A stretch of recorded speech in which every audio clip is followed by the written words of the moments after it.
Le Congo se dote aujourd'hui d'une loi contre la production, la détention, la fabrication, le transport, le trafic et l'usage illicite des stupéfiants, des substances psychotropes et des précurseurs en République du Congo. Ça tombe à pic. On est dans un contexte où finalement la DGSP lance une guerre ouverte contre les bébés noirs. Tout un phénomène qui a commencé depuis 2014. Ça, il faut pas l'oublier.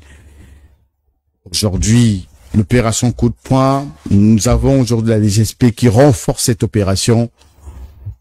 Il faut qu'on en parle. Ce soir, nous avons décidé de recevoir sur ce plateau des juristes, un journaliste, pour comprendre de fond en comble cette opération, les causes, les conséquences et finalement les solutions. Et pour en parler, nous avons Victoire Foutumolakar, qui est juriste, mais aussi élu local dans la Lukwala. Bonsoir. Bonsoir, monsieur le journaliste. À ma droite, Blanchard Dimi, journaliste d'investigation. Vous le suivez depuis plusieurs années d'ailleurs, qui est dans des sujets beaucoup plus compliqués et qui prend même le risque d'aller mener les enquêtes là où personne ne peut l'imaginer. Blanchard Dimi, bonsoir. Bonsoir, Fortuna. Nous avons un criminologue ce soir sur ce plateau, le docteur Azedan Boubi. Bonsoir, docteur. Bonsoir. J'ai planté le décor. Le décor, c'est que nous allons parler ce soir. En réalité, on a 2 ou 3 sujets. D'abord, l'opération lancée par la DGSP. Dans cette opération, nous allons voir les causes, les conséquences et les solutions. Comment éradiquer définitivement dans ce pays le phénomène bébé noir au Congo? Et puis, nous allons chuter par ce qui devient encore beaucoup plus compliqué, les délestages à Brazzaville. Et quand je vous en parle, nous sommes en direct. Chez les cas, on a subi 7 au total aujourd'hui. Et nous sommes ce groupe électrogène parce que nous n'avons pas pu avoir l'électricité de l'État. Mon cher Dimi, je commence par vous. La DGSP a lancé une opération. Pas de communication, rien du tout. On est tous surpris de constater sur les rues de Brazzaville qu'une opération est lancée par la DGSP, donc la Direction Générale de la Sécurité Présidentielle, qui est constituée d'un commando, pas n'importe lesquels. On en parle partout, Blanchard Dimi. Bon. D'abord et avant tout, oui. Quelle est la lecture que vous faites de cette opération? La lecture que je fais de cette opération, c'est que c'est une opération coup de poing. Je crois que l'État s'étant rendu compte que la police est dépassée, que la gendarmerie n'arrive plus. Et vous avez parlé de 2014 qu'on a commencé à parler de ce phénomène qui s'est amplifié bébé noir Koulouna, où des paisibles citoyens sont assassinés en pleine rue s'ils ne sont pas agressés, où des paisibles citoyens ne pouvaient plus atteindre certaines heures dans la rue ou dans le travail, sinon dormir là où on se trouve, pour risque d'être assassiné en rentrant chez lui. Et donc, devant un peu la montée en puissance, malgré le lancement, puisqu'il y a une vidéo de Kongaka, là, le procureur de la République, qui est plus présent sur TikTok que dans les affaires sérieuses. Là où il lançait la guerre totale contre les bébés noirs. Ça remonte à plusieurs années, hein. Ça remonte à plusieurs années. Oui, vraiment à plusieurs années. Voilà. Oui. Malgré cela, il n'y avait pas de solution. Oui. Je crois que l'opération coup de poing s'est posée. Maintenant, les contours, les ressentis des uns et des autres, ça c'est tout à fait parce que on est plus dans l'émotion et dans l'analyse objectif. Vous avez très bien fait de poser, j'ai envie de ce schéma de discussion. On en reviendra. J'ai envie de dire maître. Mais, distingue conseiller, vous avez suivi le lancement de cette opération depuis quelques jours. Qu'est-ce que vous en dites, vous? Bon, merci beaucoup pour cette invitation. Comme vous l'avez dit, je suis juriste. Et quand vous êtes juriste, vous basez votre analyse d'abord sur la loi. Vous savez, lorsque vous lisez la Constitution du 25 octobre 2015, dans son article 1er, on nous dit que la République du Congo est un état de droit. Et l'état de droit, c'est un état où il y a la prééminence de la loi surtout. Et lorsque vous voulez mener une action, cette action doit être encadrée par le droit, par la loi, par la norme juridique. Parce qu'on ne peut pas se réveiller un matin comme ça parce que il y a un phénomène social dans la société. On commence à tuer les gens devant la population. On ne peut pas comprendre à la longue les psychoses ou encore les répercussions de ce genre d'opération. À mon sens, cette opération devait être encadrée parce que elle relève de la mission de la police judiciaire dans un état de droit. Si nous sommes réellement dans un état de droit, c'est-à-dire c'est la police qui devait faire le travail. Quand on parle de la police judiciaire, on implique en même temps la police nationale ainsi que la gendarmerie. On devait les associer, on met les moyens en place. Maintenant, si on constate qu'il y a les débordements, c'est à partir de ce moment-là qu'on peut impliquer véritablement la force publique. Mais nous étions tous surpris. Moi, personnellement, j'étais surpris de constater la DGSP commencer une telle opération. Et lorsque vous lisez dans les messages ici et là, on vous dit même que si vous arrivez à dénoncer le présumé bébé noir ou encore le présumé Koulouna, on va vous donner 1 million, on va vous donner 500 000. Bon. Pour moi, je pense que ce sont des procédures qui sont irrégulières. À mon sens, il faut que cette opération puisse être encadrée pour rentrer dans les normes. Voilà. Je reste avec vous. Quand vous parlez des procédures irrégulières, la DGSP est une force spéciale. Une force spéciale. Parce que il y a la police, la gendarmerie, il y a l'armée. Quand la police ne peut pas, c'est la gendarmerie. Quand la gendarmerie ne peut pas, on va donc un peu plus loin. Et quand vous parlez un peu des procédures juridiquement, qu'est-ce qu'on devait faire pour que cette opération soit lancée? Bon, vous parlez de la DGSP. J'aime bien, comme le dit Max Weber, dans toute chose, il faut commencer par sociologue. Je me présente pas comme psychologue, je me présente comme un homme de la loi. Ça veut dire quoi? Si vous voulez engager une telle action avec une force spéciale, on peut prendre soit un décret présidentiel ou encore un arrêté ministériel. On dit, bon, écoute, il y aura une opération qui sera enclenchée d'ici peu, mais ça sera, par exemple, piloté par la Direction générale de la sécurité publique, mais avec tel objectif, c'est bien encadré. Et ensuite, il faut former ces gens-là, monsieur Fortuna Ngolali. Nous savons tous... La formation, on en parlera. Oui, on en parlera. Merci. Oui. D'accord. Docteur Azadon Bobi, la DGSP, comme dit le juriste Victor Foutimolaka, se réveille dans la nuit du 29 septembre, lance une opération de traque contre le bébé noir. On parle de tuerie à gauche et à droite. Jusqu'ici, j'ai envie de savoir quelle est votre appréciation de ce qui se passe sur le terrain. Bien, merci beaucoup pour la parole accordée. En réalité, à force spéciale, mission spéciale. Et c'est ce que la DGSP est en train de faire aujourd'hui, puisque c'est une mission d'opérationnalité, c'est pas une mission stratégique, peut-être stratégique au niveau de l'état-major de la DGSP, mais sinon c'est une mission opérationnelle. Le problème, c'est que nous avons un phénomène que nous sommes en train de vivre il y a déjà 10 ans. Et le phénomène là tue sur tous les sens. Ça tue l'économie de la femme qui vend le manioc, qui veut rentrer chez elle à la maison parfois à 21h. Ça tue l'étudiant qui veut étudier, faire sa lecture et qui ne peut pas rentrer chez lui. Ça tue aussi celui qui, après la journée, peut aller prendre un petit verre et ne peut pas le faire parce qu'il est en insécurité. Je crois que c'est un cours de 2e année. Il y a ce qu'on appelle les questions d'ordre public qui font partie des responsabilités de l'État. Et en droit administratif, lorsqu'on parle de l'ordre public, on regarde d'abord la tranquillité, on regarde la salubrité et on regarde la sécurité. Si on regarde la tranquillité, ça veut dire qu'il y a un problème de tranquillité. Et la tranquillité est dérangée par qui? Par les propres citoyens de ce pays-là. Donc les bébés noirs. Oui. Bien qu'on peut prendre un peu des étrangers, etc. Donc ça veut dire que la mission spéciale intervient pour renforcer et maintenir l'équilibre de l'ordre public. Les Congolais qui sont en train de bouder aujourd'hui pour dire que ce n'est pas une mission de la DGCV pour le faire.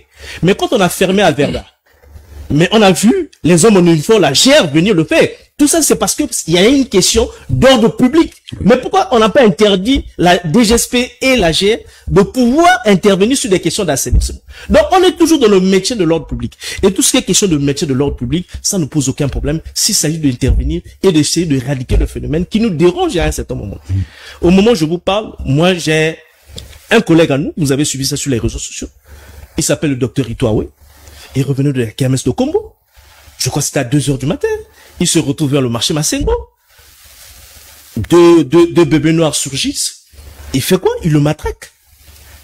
Et aujourd'hui, il se retrouve avec un doigt coupé dont il peut plus enseigner. Est-ce que vous trouvez que c'est normal? Donc, moi, je pense que cette mission spéciale, elle est très bonne. Le problème, c'est que quand il s'agit d'une opération musclée, ça doit être encadré pour éviter les débordements et autant comprendre effectivement le phénomène. Très bien, l'encadrement, on en parlera. Ok. Blanchard Dimi, vous êtes journaliste, je le disais tout à l'heure, vous menez des enquêtes tout le temps, vous êtes sur le terrain, on vous a même vu d'ailleurs, on en parlera tout à l'heure à Imboulou, et là donc je reviens sur ce qui nous concerne ce soir. Devrait-on associer la DGSP alors que on a lancé une opération coup de poing? Je deviennent des modèles. Tu vois, vous avez suivi Scarface. Oui, on a vu que les bébés noirs sont devenus même des stars, des modèles. Ok. D'autres jeunes qui veulent les imiter. Voilà, à faire ainsi. Oui. Alors, vu la dangerosité des autres, est-ce que c'est un péché de voir qu'une force qui, du point de vue de sa dénomination, je ne parle pas du statut juridique parce qu'il faut lire les textes. Oui. Du point de vue de sa dénomination, si on prend sécurité présidentielle, devrait se concentrer uniquement sur la sécurité présidentielle. Si on prend du point de vue de sa dénomination, on peut dire que ça prête à équivoque. Mais où est le mal? Si tous les citoyens congolais sont considérés au niveau sécuritaire comme le chef de l'État, ils doivent être présentés, doivent être sécurisés au maximum. Oui. Je ne vois pas de mal. Où est le mal? Voyons que la gendarmerie, il faut le dire, a échoué sur le plan. La police, je n'en parle plus parce que les espoirs donnés par le nouveau commandant de la police nationale, le général King Obari Toufis, se sont étiolés à l'épreuve de la réalité. Où est le mal quand on prend tous ces aspects et qu'on croit qu'il y a une unité spéciale qui peut réduire, je ne parle pas d'éradiquer, oui. C'est des phénomènes sociaux difficilement éradicables, qui peut réduire l'ampleur de la situation. Je ne vois pas de mal. Je crois que l'opération s'imposait quand on arrivait au stade où tu finis un reportage au palais de Congrès, il est 23h, tu es obligé de chercher soit à dormir là-bas. Parce que tu ne sais pas si tu vas arriver à la maison. Et plus grave, c'est que ça s'est passé en plein jour. Vous voyez? Alors, ce qui intrigue, c'est la versatilité des Congolais. Et je crois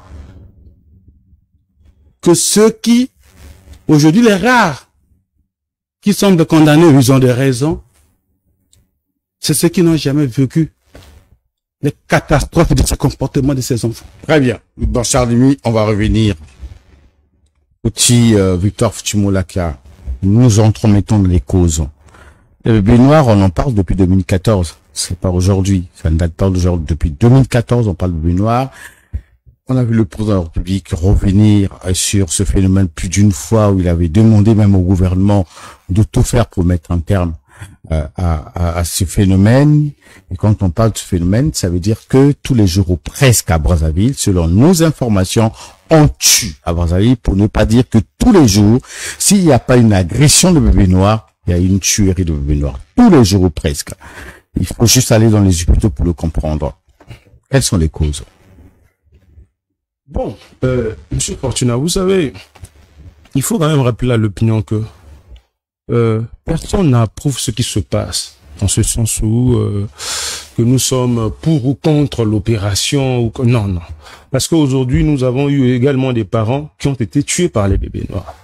Donc, personne n'approuve ce phénomène. Mais il faut rappeler à l'opinion nationale que ce phénomène a commencé depuis fort longtemps. Moi, je me rappelle quand nous étions à Poto-Poto, j'étais encore très jeune, ici dans la rue Yaoundé, il y avait ce même phénomène, mais qui a changé de forme, où on parlait de l'armée rouge, ainsi de suite. Comme aujourd'hui, on voit les Arabes, les Américains. Ce phénomène a existé à Brazzaville. Mais c'était pas comme aujourd'hui, parce que si vous analysez ce phénomène, vous allez constater qu'il y a plus de jeunes que des vieux. Nous, quand on fait le cours de droit pénal général, généralement, le premier titre, c'est l'étude du phénomène criminel. Et pour rechercher les causes du phénomène criminel, vous avez 3 grands auteurs qui ont essayé d'épiloguer là-dessus. Vous avez Lombroso, qui a parlé du criminel né. Vous avez Ferry, vous avez Garofalo. Pardon? Ricardo. Voilà. Il y a aussi Garofalo. Maintenant, dans ces analyses, vous allez voir qu'il y a des causes endogènes et des causes exogènes. Dans les causes exogènes, vous allez retrouver ce que Lombroso appelle par le criminel né, c'est-à-dire qu'il y a les gens qui sont nés criminels. Dans le sang. Dans le sang. Donc il y a une forme d'hérédité. D'hérédité, c'est une forme de reproduction sociale, okay. Comme ça. Okay. Et vous avez, lorsque vous lisez Ferry, qui est un grand magistrat, qui parle du milieu social auquel l'enfant a grandi. Le milieu peut influencer le comportement, ce qu'on appelle par la socialisation en sociologie. L'enfant peut procéder par l'imitation, parce que, rappelez-vous, que, comme le disait Jean-Jacques Rousseau dans son ouvrage du contrat social, l'homme n'est bon, mais c'est la société qui le déprave. Aucun enfant ne veut, ou aucun parent ne veut voir son enfant devenir Koulouna ou bébé noir. Ce sont des phénomènes sociaux. Il faut rechercher aussi ces causes dans la société. Parce que derrière un fait social, il se cache d'autres phénomènes sociaux. Il faut rechercher les causes. Les causes peut-être, je ne le confirme pas, ce sont des hypothèses. Ça peut être la pauvreté. Ça peut être que l'enfant a grandi dans une famille monoparentale. Ça peut être l'imitation. Parce que quand nous avons tous vécu la guerre de 97, on a vu ici des gens qui étaient devenus des stars parce qu'ils étaient des guerriers. Il y a eu des jeunes qui reproduisaient ce comportement dans notre société. Ça veut dire quoi? Ce phénomène peut perdurer parce que à chaque instant, il y a des reproductions. Il y a des gens qui ont reçu dans ce sens-là. Ils ont reçu leur vie. Et du coup, certains jeunes peuvent imiter. Ils sont devenus c'est la voie la plus facile de s'enrichir. C'est-à-dire que les gens qui ont pillé, qui ont tué, effectivement, qui sont devenus riches et avec ces vies de luxe. Effectivement. Ouais. Cette cause aussi, on peut le retrouver dans l'échec des pouvoirs publics. Parce que, monsieur Ngolali, moi, je vais vous lire la Constitution. La Constitution dit quoi lorsque vous lisez l'article... vous savez, l'article 37. L'article 37 de la Constitution de 27 octobre dit ceci.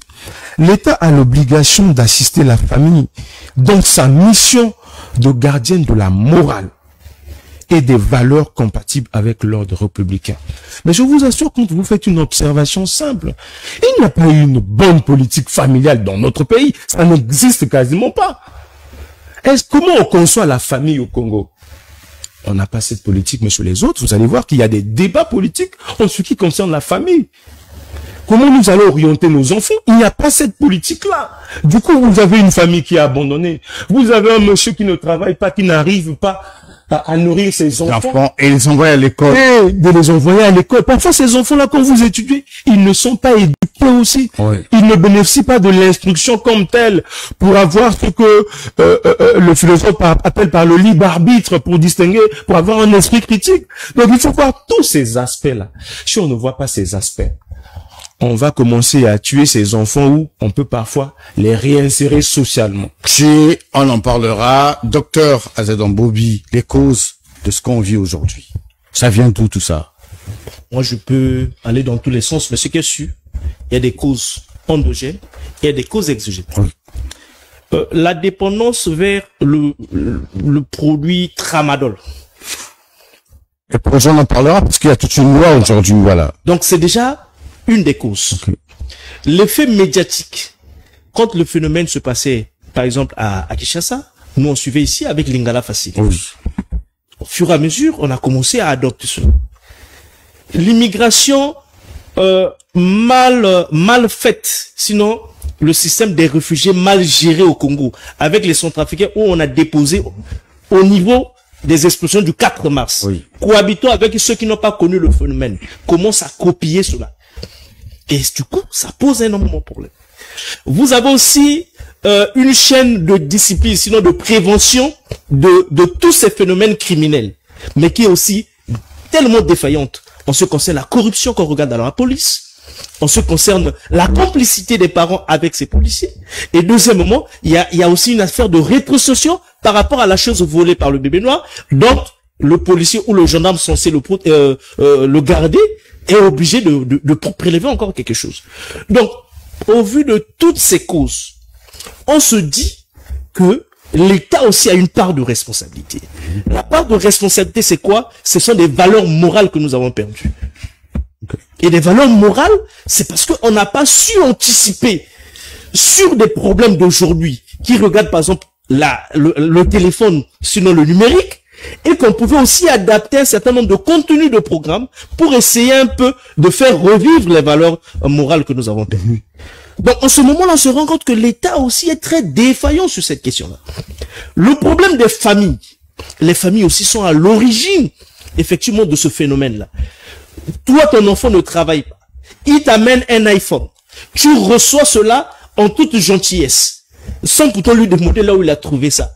Et tu encourages indirectement ce phénomène. Il y a aussi nos jeunes sœurs qui ramassent des grossesses. Oui. Donc les étrangers partent, les enfants restent ici, incapables de les nourrir, et on se retrouve avec les enfants là, les enfants dans la rue. Parce qu'on ne dit Comme pas des les enfants recruteurs qui reçoivent autant d'argent. Alors que le monsieur n'est qu'un sergent, n'est qu'un lieutenant quelque part, mais il lui apporte des millions et des millions à la maison. Donc ce sont des phénomènes qui encouragent et ont maintenu le phénomène bébé noir. C'est un phénomène qu'on pouvait maîtriser dès le départ. Il y a aussi une négligence de l'État. Oui. En voyant venir, on n'a pas su anticiper sur le phénomène d'éradication. Et voilà aujourd'hui, vaut mieux tard que jamais, qu'on est en train de penser comment est-ce que il faut chercher à diminuer ce phénomène pour que l'économie même informelle puisse en tirer profit, les populations ne soient plus victimes des maquettes. Voilà. Les solutions, on en parlera. Blanchard Dimi, l'homme des enquêtes, les causes. Vous avez quand même déniché quelques causes? Oh, mais les causes, vous savez, c'est depuis le début, je disais que c'est un problème qu'il faut prendre de manière posée et apaisée. C'est pour ça ne pas tomber dans l'émotion, sinon les jeux sera faussé. La cause, je crois qu'elles sont nombreuses. Au risque de me répéter ou de répéter ce que les autres ont déjà dit ici, Fouti et Ambobi. Alors, moi, je crois qu'en tout état de cause, il y a d'abord la responsabilité personnelle. Je parle du bébé noir lui-même ou du Koulouna. Parce que j'ai suivi notre excellent juriste, Fouti ici, parler de la théorie du criminel né. Au-delà de la théorie de Lambrosio, qui va du criminel né, je crois que s'engager dans une voie, c'est un problème de volonté et de conviction. Je ne mets pas la responsabilité de la pauvreté dans cet engagement parce que vous avez la morale, vous avez l'éthique, vous avez la personnalité, vous avez la crainte de votre père et de votre mère malgré la pauvreté qui font qu'il y a des choses que vous ne pouvez pas faire. C'est pour ça que je dis, les causes, il faut d'abord rechercher dans les ambitions et la détermination personnelle. De deux, il y a le déficit de l'encadrement ou les défauts d'éducation de base. Parce que quand les parents ne prennent pas le temps de s'asseoir avec les enfants pour leur apprendre ce que c'est que la vie, ce que la vertu représente, ce que les valeurs représentent, on ne s'attend pas à être étonné quand un enfant sort et revient sous une autre forme. Quelle est la réaction de ses parents quand son enfant sort de manière normale, il revient, tu vois physiquement qu'il est drogué, parce que ses réactions t'étonnent. Les parents encaissent, les parents trouvent les sorciers, accusent l'homme, accusent l'oncle, au lieu de chercher à comprendre. C'est des raccourcis, on emmène à l'église, on dit qu'il a possédé. Le problème est spirituel. Alors qu'il s'agit d'une situation qu'on pouvait arrêter dès le départ. Je vois l'accompagnement ou l'encadrement de l'État. Mais l'encadrement de l'État, de l'Église, vient après la famille. Parce que l'enfant naît dans la famille. Les premiers pas de l'éducation, c'est dans la famille.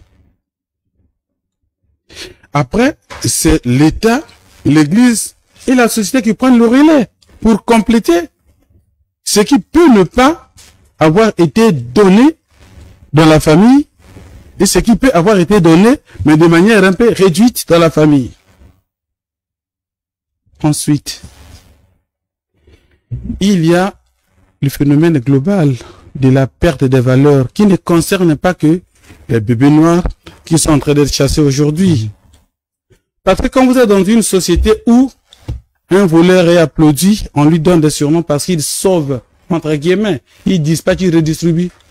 Vous avez des Robin de Bois comme ça, qui va prendre officiellement ce qui ne peut pas justifier ce qu'il est en train de donner, mais il est l'homme le plus populaire du quartier, parce que quand vous allez chez lui, les gens sont assis devant la porte en train d'attendre d'être reçus, d'avoir 10, 20, 30, 40 000, il trouve ça où, et on l'applaudit, on lui affuble de surnoms.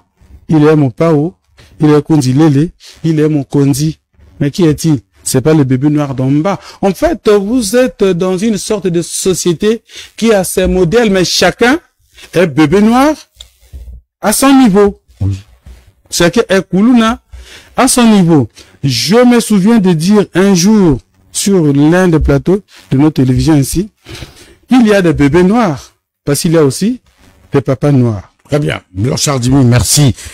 On parle encore des causes. En ce moment, on parle des causes. On va y rester. Parmi les causes, vous avez parlé des aspects sociologiques, culturels, voilà, comportement, éducation. Mais il y a aussi, d'entre les jeux, je parlais des stupéfiants. Voilà. Ces bébés noirs qu'on a rencontrés pour la plupart de fois dans nos rues, même ailleurs, c'est des jeunes aujourd'hui qui s'attrapent facilement des stupéfiants, des drogues, mais parfois assez fort. Il y a une loi qui existe aujourd'hui et on en parlera dans les solutions. Est-ce qu'aujourd'hui on peut penser aussi que la disponibilité, la liberté d'avoir accès aux stupéfiants, aux drogues, aujourd'hui renforce cette opération? Je parle là d'abord et avant tout aux criminologues. Bon, merci. En réalité, cette loi est une avancée. Oui. Mais ce n'est pas la solution en soi. Je crois qu'il y avait déjà un projet sur la construction des zones de réinsertion. Aubéville, tout ça là, on dit que c'est déjà prêt. Mais le véritable problème, c'est aussi la révision du code pénal congolais. La responsabilité pénale, elle est individuelle. Mais l'âge pénal au Congo est de 19 ans. Tout en sachant très bien que celui qui est bébé noir, l'âge varie entre 10 ans et plus. Donc en ce moment-là, ça pose énormément de problèmes. Alors que la responsabilité pénale est individuelle. S'agissant maintenant du cas des stupéfiants. Le problème, ce n'est pas de renforcer le texte. Le problème, c'est de renforcer notre système de sécurité vers l'extérieur. Parce que ces produits ne sont pas fabriqués au Congo. La police des frontières, quel est son rôle? Puisque ces produits-là traversent. Oui, vous avez certainement lu la loi. Et je tiens à vous rappeler que cette loi est l'initiative du député Yves Mondelingolo. Donc, je tiens à le rappeler, Hirosia, qui est le député d'Ongoli, donc le député national. Mais cette loi parle aussi quand même des stupéfiants qui sont fabriqués au niveau local, n'est-ce pas? Oui. Qui sont même cultivés au niveau local. Tout à fait. Et moi, je reste dans le contexte de la dépendance vis-à-vis de ce produit-là par rapport à l'acte criminel du bébé noir. Et généralement, ce sont les tramadol avec d'autres stupéfiants qui l'accompagnent. Pour moi, il serait idéal que l'institution qu'on avait créée, le Haut Commissariat, c'est pas... À la justice restaurative. C'est pas trop littéraire, non? Puisque elle ne fait absolument rien pour l'instant. On peut donc chercher à mener des réflexions sur la question et essayer de discuter pour voir comment est-ce que les stupéfiants peuvent être encadrés. Et même les acteurs qui attrapent le voleur. Et quelle est la stratégie qu'ils mettent en place? Aujourd'hui, là, Monsieur Fortuné, vous sortez là, on vous voit mal habillé. Si le policier a besoin d'avoir l'argent sur votre tête, il vous met au moins le chanvre dans les poches, on vous amène dans un commissariat pour vous faire sortir sur au moins 24 000. Alors que vous ne l'êtes pas.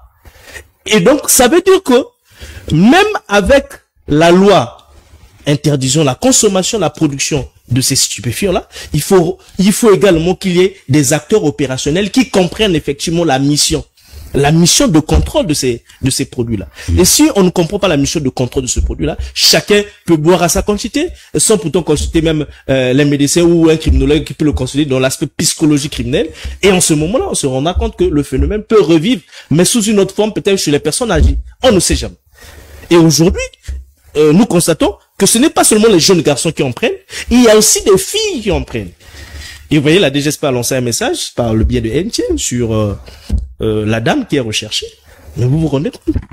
Si quelqu'un est normal, est-ce qu'il peut être là à manger, je dis bien à manger les seins et à chercher à manger les testicules de quelqu'un? Et ce sont les infractions qui sont reprochées à cette dame. Puisqu'il y a eu déjà 3 cas comme ça et avec 6 plaintes. Est-ce que vous voyez? Et en ce moment-là, on se rend compte qu'effectivement, il y a un véritable problème à ce niveau-là. Et l'autre facteur qui va faire en sorte que la consommation de ces stupéfiants-là qui amène le criminel à poser son acte devrait aussi être contrôlé par le tissu social, donc la famille. Quand tu constates que les comportements de ton enfant deviennent un peu anormaux, tu peux commencer à le suivre correctement. Il y a des enfants qui, quand ils font le sport, ils prennent des tramadol. Quand ils font 2 tours, ils commencent à tomber. Ça devient comme la tremblote. Ce sont des phénomènes que nous sommes de vie au niveau des écoles. Donc, tout cela sont des questions qu'on peut analyser et trouver des solutions et pour éradiquer effectivement ce phénomène. Victor Futumolaka, vous êtes juriste. Je crois que vous avez pris le temps de lire la loi Yves Mundelingolo et Urecha, le député d'Ongoni. Est-ce que vous pensez qu'aujourd'hui, la préoccupation, ce qui nous dérange aussi, c'est aussi l'existence des stupéfiants? Parce que on a suivi un peu les déclarations à gauche et à droite. On a vu dans nos enquêtes que finalement la plupart des jeunes, sinon tous ces jeunes-là, agissent souvent sous l'effet, sinon avec l'effet des stupéfiants. Ils prennent tout et n'importe quoi pour réellement être capables d'agir. Est-ce qu'aujourd'hui, pensez que les stupéfiants aujourd'hui constituent aussi l'une des causes de ce qu'on vit aujourd'hui, qui renforce ce qu'on vit? Bien sûr, c'est parmi les causes. Bon, c'est déjà bien d'adopter les lois, comme je ne cesse de le dire. Il faut l'encourager. Vous savez, même lorsque vous lisez le code pénal l'interdit déjà. Pour preuve, lorsque vous vendez ce que nous appelons vulgairement le chanvre, mais on peut vous arrêter. Tabac indien. Oui, voilà, le tabac indien, on peut vous arrêter pour commerce illégal. Voyez-vous, donc ce sont des activités qui sont en réalité interdites par le droit positif congolais. Mais malheureusement, vu que ça permet aux gens de s'enrichir facilement, c'est ça aussi l'enrichissement illicite, parce que l'enrichissement illicite, au-delà du fait que c'est aux agents publics, mais lorsque vous vendez des stupéfiants, qui est en réalité un commerce illégal, vous vous enrichissez aussi de manière illicite, parce que c'est un commerce qui est interdit par la loi. Bon, dans tout ça là, c'est comme j'ai l'habitude de dire, ce sont les échecs du pouvoir public.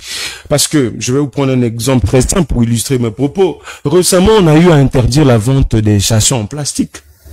Il y a eu des mesures draconiennes dans ce pays, où on arrêtait même nos mamans qui vendaient de l'eau avec Chassela, à Moumikalou, ainsi de suite, à Talangaï. Mais aujourd'hui, où en sommes-nous? L'opération se poursuit toujours, hein? Où en sommes-nous? Mais c'est revenu en masse. On avait même interdit l'eau pure à l'époque. Mais aujourd'hui, là, quand vous voyez, vous marchez dans toutes les ruelles. C'est l'eau qui est dans les sachets, en réalité. Mais quand vous marchez aujourd'hui dans toutes les ruelles de Brazzaville, ça a repris la vente de l'opium avec un chassé bleu, tout ça. Mais alors qu'on avait interdit ça. Donc c'est en réalité l'absence soit du contrôle au niveau de la sécurité, parce qu'il y a une complicité.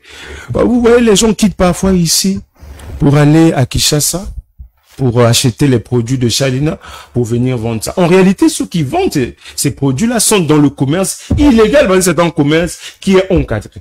Et malheureusement, ça se fait. Ça se fait. Donc, il faut tout simplement procéder par la sécurité des frontières, comme l'a dit le criminologue. Et ensuite, il faut donner les moyens à ces policiers-là, parce que c'est aussi une question.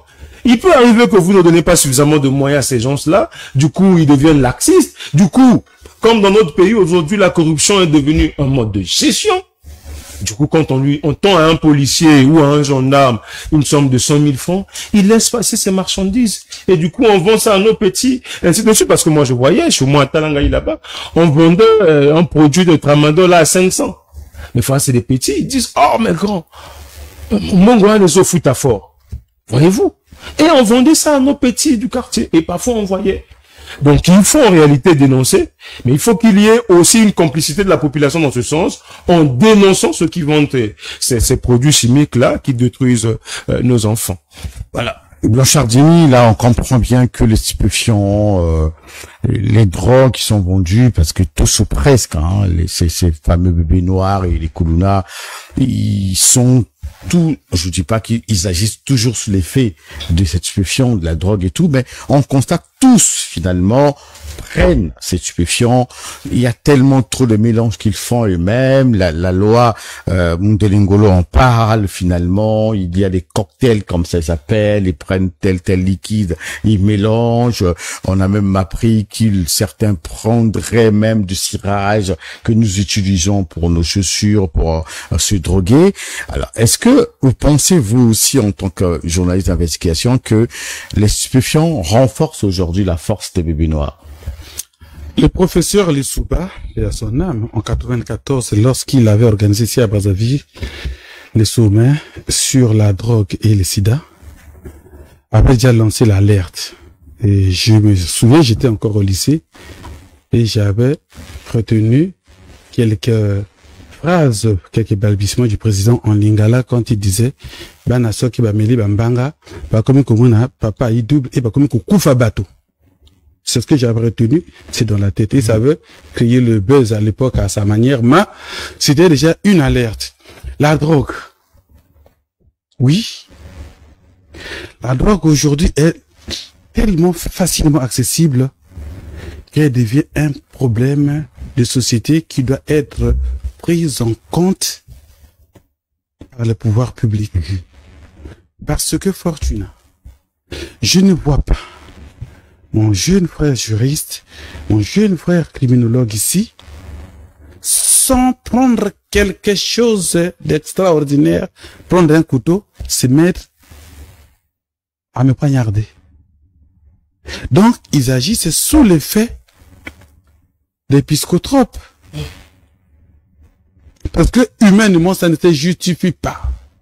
On est en difficulté, on peut demander, Monsieur Dimi, j'ai été difficulté, est-ce que vous pouvez m'aider? Mais quand il vient, il te ravit ce que tu as, il te fout le couteau, il te tue. Il y a des choses que même les animaux ne font plus ou ne peuvent plus faire. Donc ça, c'est l'occasion de parler au-delà de ce que tu as dit, ce qui est prévu par le droit positif congolais, ce qui est déjà applicable, de parler de la loi que vous avez dit, Mondelingolo Rosia, mais qui vient certes renforcer l'arsenal de lutte contre, je prends l'aspect juste de la consommation ou de l'accessibilité aux drogues et aux psychotropes, mais qui vient comme donner la possibilité et d'autres moyens plus élargis à l'État de réprimer celui qui cultive, celui qui transporte, celui qui vend, celui qui consomme. Le problème, malheureusement, n'est pas là. Et je l'ai toujours dit ici que dans notre pays, il faut le souligner, on a pris une mauvaise habitude. on limite, dit-on, la France, qui est le pays qui aurait plus de lois au monde, selon eux-mêmes les Français. Parce que ce qui pouvait être résolu par la coutume, on doit faire un texte. Et malheureusement, quand on fait ces lois, il n'y a pas de texte d'application. Les gens ont été condamnés sur la base de la loi Mouébara ici, mais il n'y a pas de texte d'application. Non, mais la loi Mouébara, c'est une loi ordinaire. On n'a pas besoin de texte d'application. Merci pour le compliment.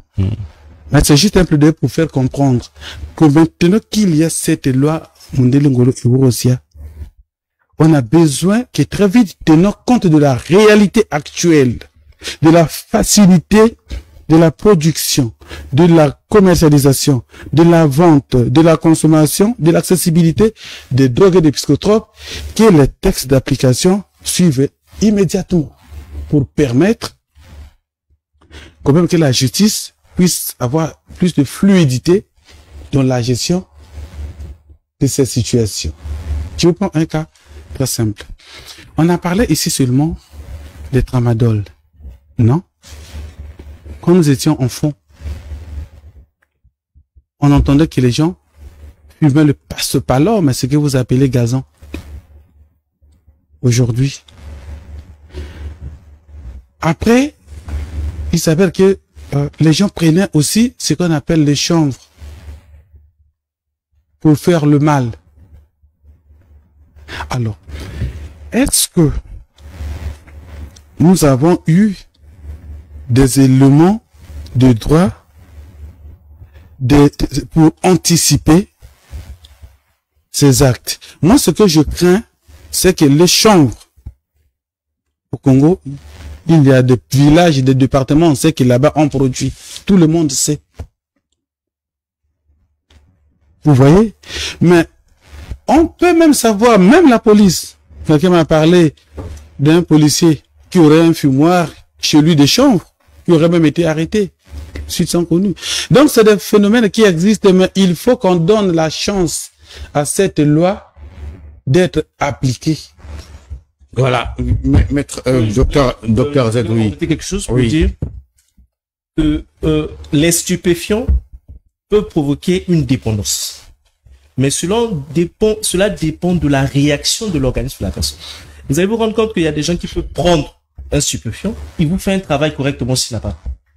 Mais celui dont l'organisme ne réagit pas face au produit, et c'est là où ça peut lui amener à autre chose. Mais dans tous les cas, l'interdiction serait la meilleure des choses. Voilà. Docteur, la question, je reste avec vous avant de prendre maître Victor Fuchimoulakia. Est-ce qu'aujourd'hui cette loi, puisqu'on veut la promulguer il y a quelques jours, vient quand même changer quelque chose dans la lutte contre tout ce qu'on vit aujourd'hui? Tout à fait. Puisque le code pénal était là, il était un peu vide, puisqu'il parlait du commerce illicite. Et lorsqu'on parle du commerce illicite, on voit tout ce qui est attrait avec l'activité des Mundula, c'est-à-dire la vente de l'être humain quand il est décédé, la drogue, les faux médicaments, ce sont des commerces illicites. Maintenant, cette loi est claire pour venir dire, à partir de maintenant, là, tout ce qui est consommation, production des stupéfiants, et tout. Et voilà, ça devient... Donc, ça veut dire que cette loi vient comme étant une loi complétée ce qui manquait dans le code pénal. Donc, c'est une forme de complémentarité. Mais le problème, c'est pas la loi. Le Congo, on a des lois. Mais les lois, là, souffrent d'application sur le terrain. Voilà. Et quels sont les acteurs qui seront sur le terrain pour le faire respecter correctement? Et nous savons très bien, aujourd'hui, on est en train de s'attaquer à la police. Mais c'est pas seulement la police et la gendarmerie. Mais il y a aussi les magistrats qui sont les plus corrompus. Quand on en parle, c'est la chute de cette émission. Maître Victor Fuchimoulakia, la même question je pose au docteur Azedombobi. Cette loi vient régler quoi réellement? Bon, mais c'est comme l'a dit le criminologue tout à l'heure, ça vient compléter le code pénal. Parce que si dans le code pénal, on en interdit le commerce illicite, notamment la vente des médicaments, des faux médicaments, la drogue, ainsi de suite. Or, cette loi vient en réalité encadrer les modalités de produire, les modalités de... En réalité, quand j'ai lu la loi, on vous dit même qu'il y a la possibilité de demander l'autorisation de planter quelques trucs. Pour les raisons médicales. Mais voilà. Oui. Voilà. Pharmaceutique, quand j'ai lu la loi. Oui. Voyez-vous, donc ça vient quand même donner l'autorisation à certaines entreprises, si vous voulez, à certains individus qui sont dans le domaine agricole, de procéder ainsi. Mais dans tout ça là, il y a, comme je ne cesserai de le dire, une question de volonté politique. S'il y a plus de volonté politique, on va pas éradiquer le phénomène criminel. Ça, il faut qu'on se le sache. On ne va jamais éradiquer le phénomène criminel parce que c'est un phénomène social, comme disent les sociologues. Le phénomène social est conçu de 3 éléments. Il y a la généralité, il y a la contrainte, il y a l'extériorité. Nous sommes venus trouver ce phénomène-là depuis, comme le dit la Bible, depuis Adam et Ève. Mais c'était pas sur cette forme. Bien sûr, c'est un phénomène, docteur. Et après, ça continue dans toutes les sociétés. Mais non, il faut faire un effort pour diminuer le taux, pour comprendre, parce qu'il y a des gens qui tuent aussi par jalousie. Donc ça existe partout. Oui, le crime dans oui, voilà. Donc il faut tout simplement procéder par mettre en place des stratégies. Nous allons l'aborder tout à l'heure, les stratégies pour voir comment on peut réduire, connaître les causes ou faire des propositions. D'accord. Jimmy, Blanchard Jimmy, la loi Mondelengolo, qui aujourd'hui interdit la vente, la production et autres des stupéfiants, parce qu'on sait que tous ces jeunes que nous regardons aujourd'hui qui sont bébés Colonna ne se passent plus de ces stupéfiants. Parfois, ils en fabriquent eux-mêmes, ils font tellement de mélanges et tout. C'est ce que la loi dit d'ailleurs et qui est interdit. Et pour vous, la loi tombe à pic ou pas? Bon, vous savez, quelqu'un a dit ici que ces choses existent depuis Adam et Ève, sauf que ça change de forme et d'ampleur. Oui. Quand nous grandissions, il y avait un phénomène, c'était le cool, c'était le branché. Oui. Les danseurs voilà. Qui faisaient rêver. Voilà, mais pour certains, c'était des voyous. Les disques jockeys aussi. Voilà. Et on a été traumatisés dans ce pays, il n'y a pas longtemps, à cause du phénomène kata-kata. Oui. Les gens prenaient certains ordres. On a même tout un camp, un quartier kata-kata aujourd'hui. Okay.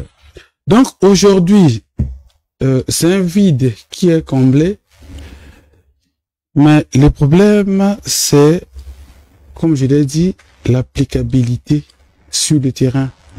Parce que en République du Congo, élevez un peu votre micro. En République du Congo, oubliez une loi, c'est un aspect, mais les textes d'application sont loin.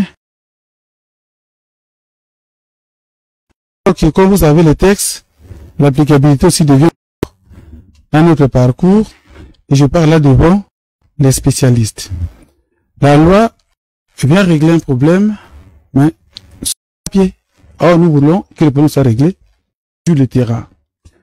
Quelqu'un a dit ici que on ne peut pas éradiquer, non, on n'éradiquera jamais ces phénomènes, mais on diminue l'ampleur. Quand ça atteint un certain seuil, et des mesures, même exceptionnelles, sont prises pour casser la dynamique qui a déjà atteint les seuils de ce qui peut être considéré comme inadmissible et intolérable dans une société humaine.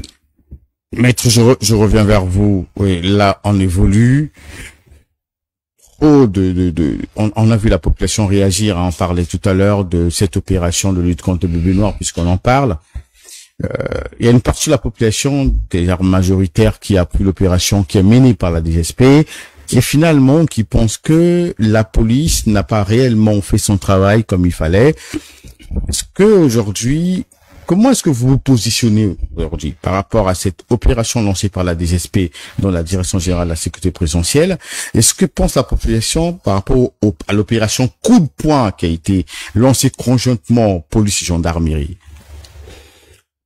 Bon, il est difficile de répondre à cette question. Pourquoi il est très difficile de répondre à cette question? Parce que moi, je me pose un certain nombre de questions. Est-ce qu'on avait donné suffisamment de moyens à la gendarmerie et à la police de faire leur travail? Point d'interrogation. Je ne peux vous répondre sur cette question. Parce que nous avons observé ici, à l'époque du général Dengue, comment on a eu à mener des opérations dans des quartiers, ainsi de suite, pour chercher à diminuer ce phénomène-là. Nous avons vu le travail. Et récemment, nous avons suivi comment on a emmené ces petits à la Sainte-Cesse de la Tchémé. Et qu'est-ce qui se passe aujourd'hui? Il y a même un commerce là où des parents viennent moyennant 200 000. Nous avons des informations moyennant 200 000 pour chercher à libérer leurs enfants, ainsi de suite, au vu et au su de tout le monde. Sans procès, sans présenter ces enfants-là devant le juge, ça se passe là. Et il faut voir aussi les conditions auxquelles on loge ces enfants, parce que même si aujourd'hui quelqu'un a commis un crime ou encore un délit, il a aussi ses droits. Vous n'allez pas priver cette personne-là à manger. Au-delà du fait que vous devez lui priver la liberté, mais vous ne devez pas lui priver de tous ses droits. Là, il faut que la justice se soit déjà prononcée, parce qu'il est présumé innocent. Effectivement, toute personne a été présumée innocent. Voyez-vous? Mais ça se fait pas comme ça. Il faut voir les conditions auxquelles ces gens-là sont dans des PSP de police. Quand vous allez au commissariat central, à la maison d'arrêt aujourd'hui, il y a une surpopulation carcérale, ainsi de suite. Il faut régler ce problème. Raison pour laquelle je disais qu'il y a un échec des pouvoirs publics dans ce sens-là. Parce que le rôle de la prison, c'est quoi? Le rôle de la prison, c'est éduquer. Si aujourd'hui vous constatez que ces jeunes font du banditisme dans le quartier, vous organisez des procès publics, ça sera parmi les solutions, vous organisez des procès publics, vous recherchez les causes, comme nous l'avons dit. Les solutions, il faut former ces jeunes-là, ils peuvent demain servir la nation. On les apprend des métiers. Certains peuvent devenir des maçons, certains peuvent devenir des mécaniciens.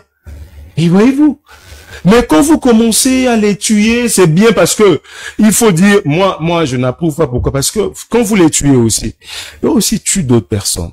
Nous avons eu des parents qui ont perdu la vue à cause des bébés noirs. Personne n'approuve ce phénomène-là. Parce que moi qui vous parle, j'ai eu à perdre ma tante parce que elle a été tuée par des bébés noirs en Gamakoso avec son petit enfant égorgé. Oui. Voyez-vous? Donc, on ne peut pas admettre ça dans un pays. Mais il faut que cette activité soit encadrée. Chercher surtout les causes, comme on a dit au début. Pourquoi ces enfants-là font ça?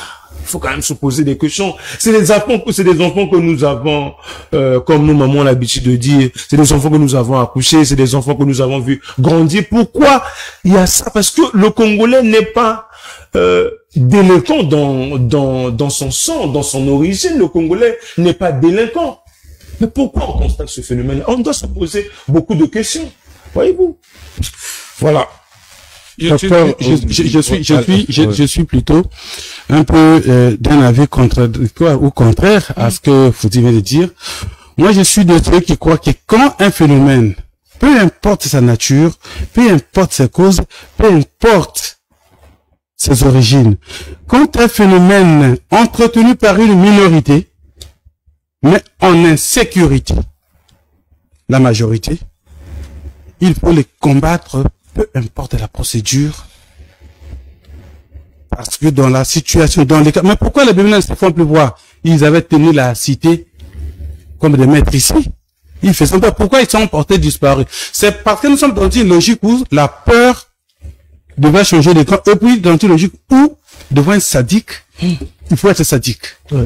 Parce que, quand vous cajolez un traître, il aura juste le temps de se libérer. La preuve est quoi? Ceux qui ont été libérés, moyennant 150 000 ou 100 000, soit à la Tchémé ou à la maison d'arrêt. Ils sont récidivés. On cherche de venir parader dans les quartiers pour défier les parents des victimes. Oui, mais Blanchard Dimi, ma question tout à l'heure, c'était de savoir, est-ce que l'opération lancée par la DGSP est la négation de l'existence de la police ou de la gendarmerie? Non, elle vient en complément. Elle vient à la rescousse de la même façon que la loi Mundele Ngolo vient en complément du code pénal. Elle vient à la rescousse de la police et de la gendarmerie qui semblent essoufflées. Et puis la police et la gendarmerie sont essoufflées. Pourquoi? Parce qu'aujourd'hui, il est établi qu'il y a certaines connivences entre des policiers et certaines écuries. Voilà. Vous savez, l'un des faits qui ont emmené, par exemple, à la dissolution d'un poste avancé dans mon quartier, c'est quoi? C'est que le même petit volait et ils étaient emmenés dans le même poste avancé et ils étaient libérés 3 jours après pour aller encore voler et la finalité a compris que, en fait, ils s'est partagé le butin avec les gars qui tenaient le poste avancé. C'est un jeu. Et puis, nous avons aussi constaté les policiers. Vous voyez, c'est des gens qui incarnent la puissance, le pouvoir de l'État, qui est défini par certains comme un monstre. Un monstre doit faire peur. Quand on voit le monstre, on fuit. Mais quand un monstre commence à s'échanger des biens avec des entités qu'il est censé faire fuir, il s'affaiblit. Il n'est plus un monstre, il devient l'ami de ces gens-là. Pourquoi y a-t-il une différence d'habillement entre les policiers ou les gendarmes de la force publique et les médecins? Les médecins sont comme les anges, bien habillés, des trucs bien simples, bruns ou roses. Ça vous donne l'envie d'aller envers eux. Mais le policier, on lui met des godasses, il a des trucs qu'il met ici et là. Dès que tu vois, même si tu n'as rien fait, tu dois fuir. Mais il devient ton ami. Viens, sauve un gars. Un policier qui demande la boisson à une personne qui est arrêtée. Vous croyez qu'il peut vraiment condamner qu'il peut gérer correctement selon la loi la décision de cette personne? Donc voilà autant d'éléments qui ont affaibli en dehors de l'affaire de moyens qu'on a évoqué ici. Peut-être que la police n'aurait pas eu suffisamment de moyens et encore que là, il faut chercher à mener une enquête parce que on les voit aussi, les chefs de police, les chefs policiers, parader dans leur bec des voitures qui ressemblent au V8 de Toyota. Hein, les trucs des Chinois là. Ouais. Signal, alerte, gyrophare et autres. En fait, c'est plus le mature qui se fait. Vous voyez? Donc, moi, je crois que l'opération d'urgence, qu'on peut appeler comme ça, de la DGSP, vient en complément d'une police et d'une gendarmerie essoufflée dans cette action. Je veux réagir avant que je donne la parole à Maître. Monsieur Ngolali, on dit souvent que gouverner, c'est prévoir. Ouais. Quand on a adopté la Constitution de 25 octobre 2015, cette Constitution abolit la peine de mort. Alors que lorsque vous lisez le Code pénal congolais, que nous pratiquons tous les jours, il y a encore la peine de mort dans le Code pénal congolais. Ça n'a jamais été retiré. Jamais été retiré dans notre code pénal. Ça existe jusqu'aujourd'hui. Malheureusement, il n'a été réformé. Oui, c'est ça. Ce n'est plus appliqué parce que nous avons le principe de l'hierarchie des normes, la Constitution au-dessus des lois ordinaires. On adopte une constitution, ça veut dire que on abolit la peine de mort. Ça veut dire qu'on ne peut pas prendre un criminel, quel que soit le nombre de personnes qu'il a tué, de le tuer aussi comme ça devant les gens. On ne peut pas le faire par rapport à la loi. Parce que c'est nous, les hommes politiques, qui avons adopté cette loi et la population. Ça veut dire que quand on adopte la Constitution, la méthode de cette opération, la méthode d'opération de la DGSP. Ça, c'est le principe. Oui, je parlais tout à l'heure, est-ce que, parce que Jimmy a réagi par rapport à ça, est-ce que aujourd'hui, le fait que la DGSP ait pris les choses en main signifie réellement un message que la police a totalement échoué, la police et la gendarmerie? Bon, moi, je ne peux répondre à cette question parce que vous savez que celui qui est censé mettre en exergue la politique criminelle dans un pays, c'est le ministre de la Justice. Jusqu'à ce jour, depuis que l'opération a commencé, moi, je n'ai pas encore écouté le ministre de la Justice, son point de vue sur cette question. Parce que c'est lui qui est le garant de la politique criminelle dans un pays. C'est lui qui met en exergue la politique criminelle dans un pays. Donc, si déjà, aujourd'hui, on implique la DGSP pour compléter, soi-disant, selon Blanchard Dimi, la faiblesse de la police et de la gendarmerie. Pour moi, je me dis que cette opération devait être encadrée, comme je vous ai dit, en amont. C'est-à-dire qu'on devait, parce que ça ne relève pas de leur mission. Moi, je n'ai pas lu le test qui régit la DGSP, mais j'ai procédé par la définition que c'est la Direction Générale de la Sécurité Présidentielle. Ça veut dire que même dans la définition, vous connaissez déjà l'objet de cette institution. Ça veut dire qu'on ne peut pas aujourd'hui, ces gens-là ne sont pas formés pour ça. Ils ne sont pas formés et comme disaient certains que si à travers ce phénomène de Benoît, que la sécurité du pays, donc la stabilité du pays est constatée, parce que on dit instabilité du pays, instabilité de l'institution présidentielle. Et si c'était ça le problème aujourd'hui, est-ce que vous pensez pas que ceux qui sont censés protéger le président aujourd'hui ne devraient pas, eux, agir pour régler le problème? C'est comme je vous ai dit, si c'est un mal nécessaire, tant mieux. Mais il est toujours essentiel, monsieur Ngolali. Nous cesserons de le dire, que si nous voulons que notre pays, il faut, les lois que nous adoptons, nous devons la respecter. Vous dites dans la Constitution que vous êtes dans un état de droit. Au moins, ce que vous me dites que nous sommes dans un état arbitraire. Si on vous dit que nous sommes dans un état de droit, on vous dit que nous avons adopté la même constitution qui a été votée par la population, qu'on a aboli la peine de mort, sans pourtant voir les contours de cette constitution, nous l'avons adoptée comme ça. Ça veut dire que dorénavant, même si quelqu'un a commis un crime, on ne peut pas le tuer en public. Parce que si je ne le dis pas, c'est que je ne suis pas juriste.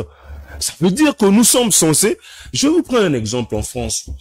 Vous avez suivi le criminel que l'ancien ministre de la Justice avait défendu, comment on l'appelle, Mohamed Merah, je pense, Mohamed Merah. Mais est-ce que quand Mohamed Merah, par rapport au crime qu'il a eu à commettre en France, est-ce qu'on l'a tué? On l'a pas tué. On a organisé un procès pour chercher à comprendre la personnalité de l'individu. Qu'est-ce qui l'a emmené à poser ce genre d'acte? Et ensuite, on a trouvé des solutions. On a mis en place une sécurité permanente. Parce que la crainte de cet acte, la crainte de cette opération, c'est quoi?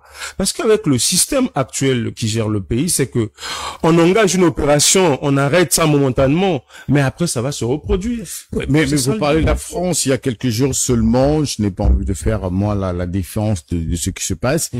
Il y a un citoyen français qui a été buté, permettez-moi l'expression, pour avoir refusé d'obtempérer. Voilà, et cela arrive tout le temps. Et voilà, donc je voulais juste vous rappeler ça. Voilà, docteur Azadan Bobi, j'ai envie de comprendre votre position aujourd'hui par rapport à ce qui se fait.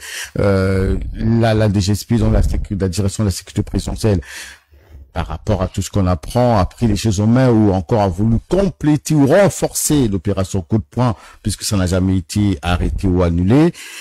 Qu'est-ce que vous en pensez, vous, aujourd'hui? Est-ce que la police et la gendarmerie ont échoué? D'entrée de jeu, je voulais prendre un exemple simple. Si vous vous blessez, le premier réflexe, c'est de prendre l'alcool et mettre sur la plaie. La douleur commence et puis ça s'arrête. C'est la même chose. On a un problème, ils ont trop dérangé. Et qu'on veut résoudre le problème. Et dans le cadre des missions de la DGSP, puisque c'est aussi le maintien de l'ordre, au-delà de ce qui est protéger le président de la République. Et dans mon propos liminaire, j'ai dit qu'en droit administratif, lorsqu'on parle de la sécurité publique, il y a la tranquillité, il y a la salubrité et il y a la sécurité aussi. Surveillez. Et ils interviennent dans le cadre de la tranquillité publique. Mais je pense que il ne s'agit pas là de prendre les pouvoirs qui sont dévolus aux institutions classiques, notamment la police et la gendarmerie. Il s'agit là de compléter la force. Ouais, par exemple, même la DGSP ont utilisé les drones, ce que la police ne faisait pas. Et pour moi, je pense que la vie militaire, sinon la vie policière, n'est pas la vie civile. Les conditions de travail d'un policier n'impactent que 10% sur l'effectivité et la performance du policier. Ce qui est important, à hauteur de 55%, c'est beaucoup plus l'opérationnalité. Raison pour laquelle il y a un principe en droit qui dit, en principe, celui qui contrôle, c'est le cerveau qui doit être plus long que le bras. Et non le bras, l'inverse. Et en ce moment-là, on se rend compte qu'il n'y a pas de problème. On s'est attaqué sur les deux institutions. Mais il y a un organe qui est important. Un organe de jugement et des peines. C'est la justice. Mais quel est le rôle de la justice? On dit par exemple garde à vue, 72 heures. Après, il faut renouvellement du procureur. Mais on retire les gens pendant au moins un mois. Après, on constate que non, il y a eu surcharge. Et les gens se sont asphyxiés, ils sont décédés. Il n'y a pas toujours de suite après. Mais tout ça, la justice, elle est où? Lorsque les gens là sont arrêtés, on les relâche, sans pourtant qu'il y ait même une audition quelconque. Mais quand ils reviennent dans la cité, mais ils deviennent encore 10 fois plus bandits que lorsqu'ils rentraient en prison. Et lorsqu'ils reviennent, c'est une manière de récidiver et avec un esprit revanchard, ils posent des actes encore plus supérieurs à ce qu'ils avaient posé. Donc ça veut dire qu'il y a un véritable problème sur les acteurs qui doivent prévenir les crimes au cours. La justice a un rôle à jouer.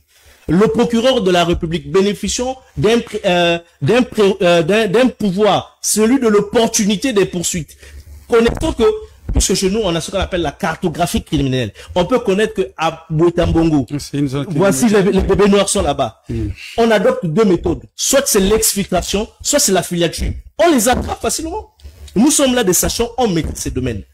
Mais parfois, on ne nous écoute pas sur ces questions-là. Voilà pourquoi je dis, le mal, il est profond. Il ne s'agit pas seulement de l'essoufflement de la police et de la gendarmerie, mais aussi des mauvaises pratiques qui se passent au niveau de la justice. Donc la justice aussi est corrompue et confond de tout, même en ce qui concerne l'interprétation des textes. Dans Chardini. Moi, je voudrais rebondir sur un aspect. Il a parlé de la justice, je veux bien.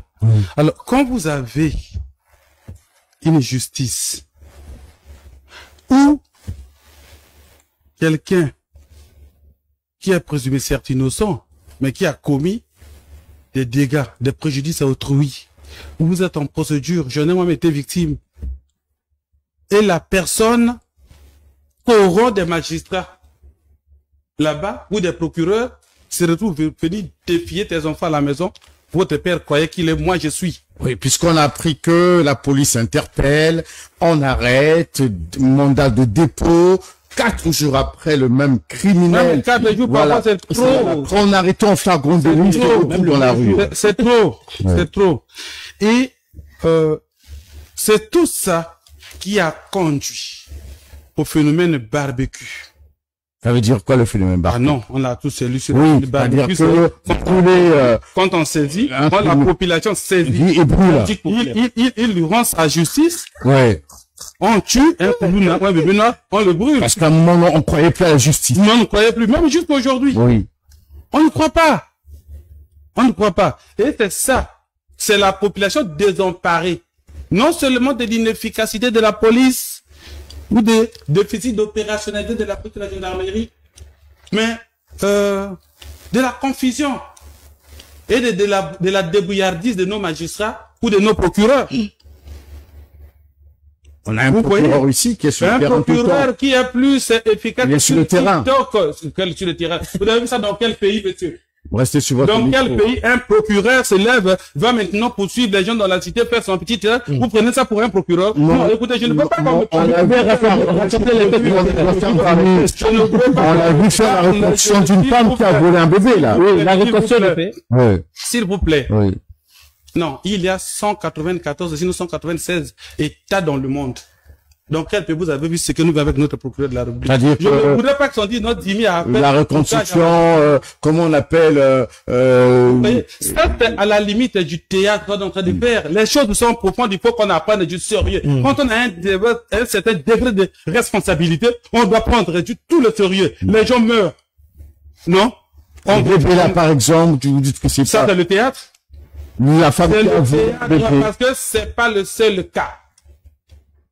Et quand vous suivez bien la situation, quand vous suivez bien, suivez mon regard, vous comprendrez pourquoi certaines je suis votre regard, doivent être médiatisées, doivent susciter la réaction immédiate du procureur.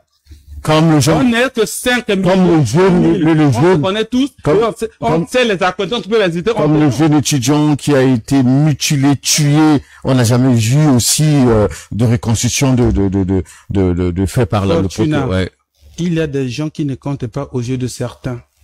Et je parle de certains animateurs de nos institutions.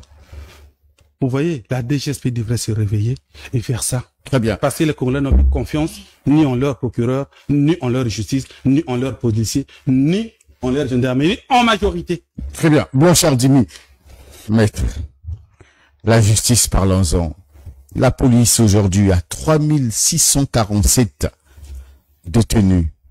Ou encore des jeunes interpellés, dans les termes beaucoup plus simples ou juridiques, interpellés, qui sont éparpillés dans différents. On a même créé la CNCS, où il y a à peu près 600 jeunes, qui sont nourris. Pardon.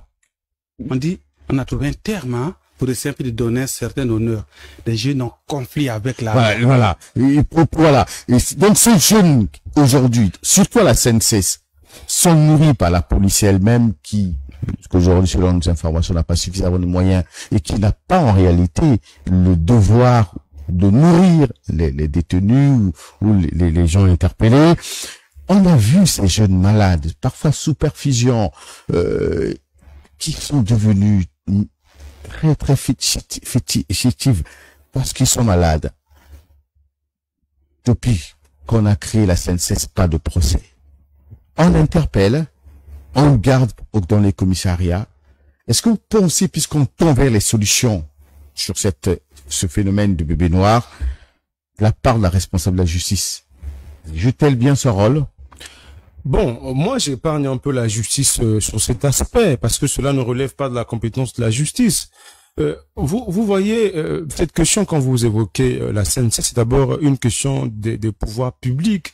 C'est-à-dire que l'État doit créer des conditions adéquates pour les maisons d'arrêt, ainsi de suite, pour ces jeunes-là. Mais ça se fait pas. Si vous comptez dans tout le pays, on n'a pas assez de maisons d'arrêt. Aujourd'hui, quand vous allez, par exemple, à la maison d'arrêt de Brazzaville, on ne peut plus envoyer les gens là-bas parce qu'il y a une surpopulation carcérale. Voyez-vous, quand vous allez dans les commissariats, aujourd'hui même, moi qui est dans l'apprentissage encore de mon métier, aujourd'hui même, quand vous allez au niveau de la justice, il y a des gens qui en réalité devaient être à la maison d'arrêt, mais qui ne se retrouvent pas à la maison d'arrêt faute de place. On les envoie dans les commissariats. Et dans les commissariats, pas des conditions. Ça veut dire que le ministère de l'Intérieur devait construire des PSP dignes de ce nom. Aujourd'hui, on dépasse les délais de garde à vue. Pourquoi? Il n'y a même pas de garde à vue parce que quelqu'un qui arrive là pour un fait bénin, on le met là où il y a les délinquants, ainsi de suite, parce qu'il est venu à la garde à vue. C'est pas possible. Voyez-vous, il faut que l'État crée des conditions. Il faut construire des prisons comme telles, améliorer les conditions des commissariats. Allez-y dans les commissariats, mais c'est la foutaise. Ceux qui sont là-bas, on ne respecte pas les droits de l'homme dans ce pays. En quoi la justice sera efficace si déjà vous n'améliorez pas les conditions des prévenus délinquants ou encore des prévenus criminels, si vous voulez. On n'améliore pas les conditions. Et sur ce point, la justice peut être inefficace. Parce que le rôle du magistrat, c'est quoi? Pour le ministère public, c'est d'engager l'action publique. Pour le magistrat, c'est juste se juger. Quand on juge, c'est l'administration pénitentiaire qui doit faire le travail. Mais regardez les conditions auxquelles nos administrations pénitentiaires travaillent. Les conditions, ce que nous appelons par les maisons d'arrêt, ainsi de suite. Il n'y en a pas assez. Donc, il faut quand vous dites que quand le juge émet un mandat de dépôt et quand le prévenu criminel, comme vous le dites, est à la maison d'arrêt, qu'il sort 4 jours après, ce n'est pas le problème de la justice. Bon, ça, ce sont des pratiques qui sont inacceptables. Ça existe aujourd'hui. Moi, je ne peux pas aujourd'hui jeter de l'eau sur ma maison. Je constate que ce sont des comportements qui sont un peu subjectifs, où vous avez certains acteurs de la justice qui sont dans cette pratique-là, mais ce ne sont pas des pratiques à encourager. Mais au-delà de ces pratiques que nous n'encourageons pas, il faut je peux dire rester dans la légalité. Mais en réalité, dans la légalité, il faut voir aussi la réalité en face. Je me rappelle une fois, je suis à l'audience, je suivais un avocat plaider, il demandait comment on appelle la liberté provisoire de un de ses clients. Il dit que monsieur le juge, aujourd'hui mon client il est fonctionnaire de l'État, mais les conditions auxquelles il est là-bas, par exemple au commissariat central, ce sont des conditions qui ne sont pas humaines. Parce que ces gens-là là-bas ne se lavent pas. Parfois, ils ont du mal à manger, ainsi de suite. Quand vous voyez tous ces aspects-là, parfois les magistrats sont obligés. Mais vu qu'il n'y a plus de place, on procède par la liberté provisoire. Donc, il faut régler ce problème. Ça relève d'abord de la compétence du pouvoir central qui est habilité à créer des conditions de détention adéquates pour permettre, lorsque vous avez des présumés délinquants, des présumés criminels, de les envoyer dans les bonnes conditions. Il faut soigner ces gens-là.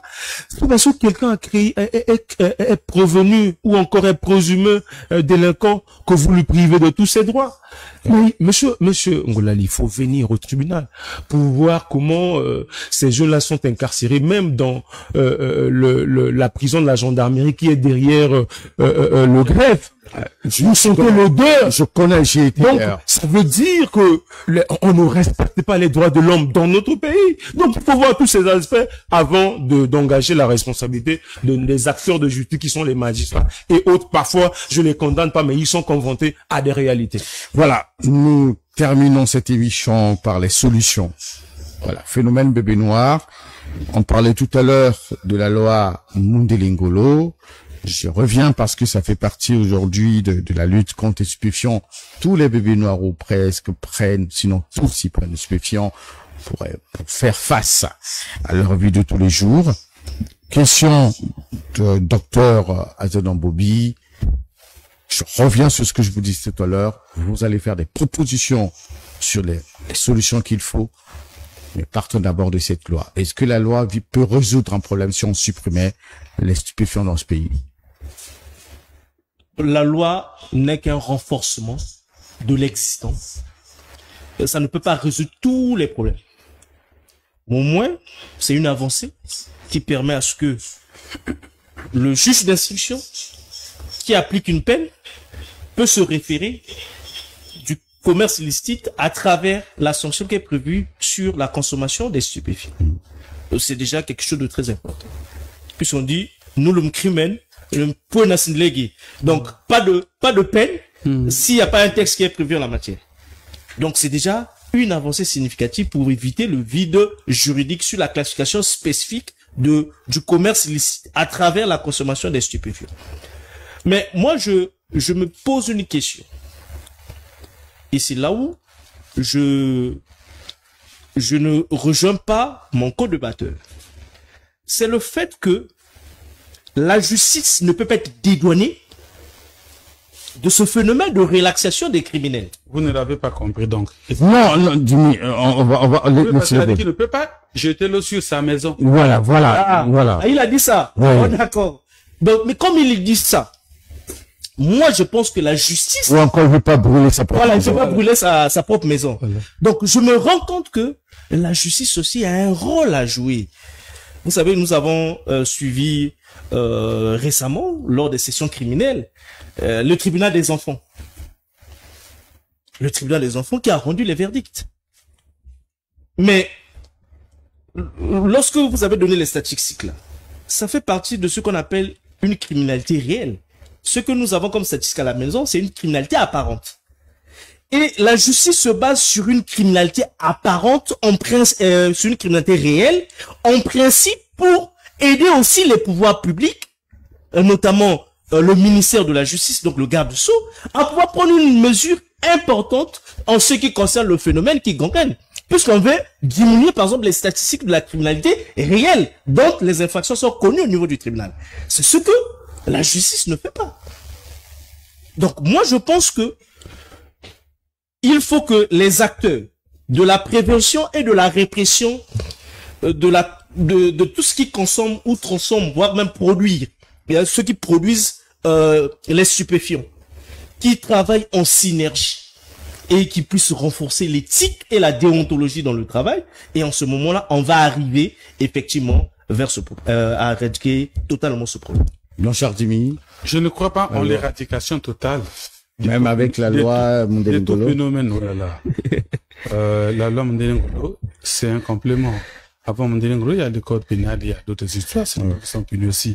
Non, moi je ne crois pas en l'éradication, mais je crois plutôt parce qu'on peut tout faire pour diminuer l'ampleur et la qualité des crimes. C'est-à-dire qu'on peut, au lieu d'avoir chaque jour à Brazzaville une mort violente, on peut passer un mois. Non, quelqu'un était blessé là-bas, bon. Voilà, on a ravi un sac à quelqu'un, à la tire et autres, ça, des petits larcins, ça peut se comprendre. Mais pour la solution, je pense, c'est une solution globale. C'est-à-dire, il y a un dispositif de prévention qui permet à chacun de savoir qu'il ne peut pas faire ça, qui joue également le rôle de dissuasion, d'avertissement. Voilà. À côté de cette prévention, de cette dissuasion, il y a la répression. Et la répression dans ces cas de criminalité ou d'épiscotope et autres doit être... J'ai lu les peines de cette loi. Les peines proposées pour les infractions qui peuvent être liées à ce qui est interdit par cette loi. J'ai lu. Alors, mais si chacun peut comprendre, donc moi si je vends les chanvres ou je vends les tramadol, voilà ce que j'en cours, c'est de 5 à 25 millions, c'est de 3 à 15 ans. Ça fait déjà peur passer la prison telle qu'on explique là. Personne ne veut aller à la maison d'arrêt. Là, on dit qu'il y a l'odeur. Vous savez, j'ai eu un grand qui m'a dit, petit, si tu as un problème avec quelqu'un, Même si tu as raison, tu peux t'emmener à la maison d'arrêt. Laisse seulement, demande pardon si tu as raison, parce que là-bas, c'est un milieu. C'est plus que l'enfer. Voilà, donc, vous voyez que, dans la vie, je peux m'abandonner ma raison parce que les gars peuvent m'emmener alors que j'ai raison, mais ils peuvent m'emmener là-bas. Vous voyez, ce que ça veut dire le message. Alors, tu es déjà psychologiquement frappé que tu dois tout faire pour ne pas arriver là-bas. On doit atteindre ce stade-là. Cela ne doit pas empêcher la répression. Et pour moi, on doit être dans une sorte d'équilibre de la répression par rapport au crime. Parce que même en termes de légitime défense, je parle ici du fait que moi aussi, j'étais un juriste formé, mais il y a la question de la proportionnalité. Voilà. Même dans le cas de la répression, il faut qu'il y ait cette proportionnalité qui soit respectée. Donc, moi, je suis dans le cadre de encadrement, prévention, avertissement et répression. Avec Aubéville, qui vient résoudre le problème. Je ne vois pas la solution d'Aubéville, il n'y a que 400 places. C'est vous qui nous avez dit ici que c'est plus de 3000 enfants qui sont en conflit, avec la loi. Qui ont été interpellés par la... Voilà. Aubéville ne reçoit que 400. Voilà. Donc, ce n'est pas même le tiers de la solution. Très bien. Mettre en boucle avec vous cette émission, les solutions, il faut supprimer les stupéfiants à votre avis. Est-ce que si on supprime aujourd'hui, on va pas résoudre ce problème? Bon, résoudre le problème, c'est difficile, on peut réduire le phénomène, mais on va pas l'éradiquer en totalité. Mais il faut quand même encourager le député qui a joué un rôle important dans la création de cette loi, parce que ça relève aussi de la mission légale d'un député de faire les propositions de loi et compléter aussi notre droit criminel, notamment notre droit pénal congolais qui a vieilli, qui nécessite une évolution, parce que en réalité la loi doit tenir compte de l'évolution sociale. Et malheureusement, nous continuons à utiliser la loi de 1804, 1800, ainsi de suite. Voilà. Donc, il faut tenir compte de tout ça, mais c'est quand même bien, c'est quand même une avancée particulière pour permettre à ceux qui veulent commercer de voir les modalités, de demander les autorisations, ainsi de suite. C'est quand même une avancée avec les peines, parce que le droit pénal se complète. Le droit pénal, ce n'est pas toujours le code pénal, parce que vous avez dans d'autres lois où il y a la répression pénale, ça vient compléter la loi pénale au vrai sens du mot, notamment le code pénal. Mais en ce qui concerne la solution par rapport au sujet de ce jour, Monsieur Dimi a utilisé un terme très capital, la proportionnalité. C'est-à-dire que lorsque vous engagez une action dans une société, vous voulez réprimer un phénomène social, il faut aussi tenir compte de la proportionnalité. Mais moi, j'ai l'impression que la manière dont ce phénomène social est réprimé, cette répression n'est pas proportionnelle. Mais moi, j'avais souhaité, à mon sens, ça c'est ma vision individuelle, je pensais qu'on devait d'abord commencer par arrêter ces gens-là avec les identifications telles que ça se fait. On les a identifiés, on les arrête, on sait que un tel c'est celui-là, X c'est celui-là. Ok, on les prend, on peut les placer dans un milieu sécurisé. On organise un procès public médiatisé contre ces gens-là, contre ces jeunes qui sèment la terreur dans le pays. Avec les victimes, il y a lieu d'engager les avocats de l'État et les avocats, ces gens-là, pour qu'on essaie de comprendre de manière approfondie ce phénomène.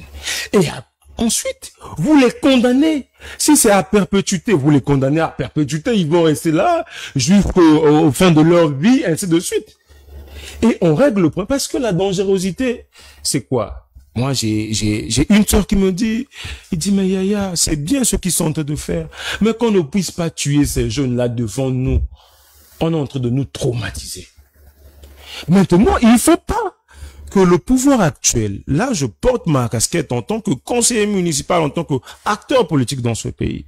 Il ne faut pas que ce pouvoir actuel se cache derrière un échec cuisant depuis 2021, qu'on n'arrive pas à gérer le pays, pour dissuader la population, parce que nous tendons vers l'élection présidentielle, pour détourner l'attention de la population avec ce phénomène, alors qu'on peut trouver une action permanente sans pourtant faire des tapages comme ça se fait aujourd'hui. Merci beaucoup. Voilà, donc merci. Pour moi c'est ça. Non, mais Jimmy, vous allez parler plutôt, on boucle cette émission, vous parlez plutôt sur l'électricité. Vous étiez à Imbulu, c'est vous qui bouclez l'émission sur Imbulu. Dites-nous, il y a trop de coupures Pendant qu'on tourne cette émission, je tiens à vous le rappeler, nous sommes à 8 coupures depuis depuis ce matin à Tchelika Media, là où nous sommes. Et pendant qu'on tourne cette émission, nous sommes sur un générateur. Et vous pouvez imaginer combien ça nous coûte. 8 coupes d'électricité, donc de délestage ce jour. Blanchard Dimi, ce qui m'intrigue, là, donc de coq à l'âne, je passe à ce sujet pour boucler notre émission de ce soir. Dites-nous qu'est-ce qui se passe. Mais qu'est-ce qui se passe? Vous étiez à Imboulou. Est-ce que c'est en rapport avec Imboulou tout ce qu'on vit aujourd'hui?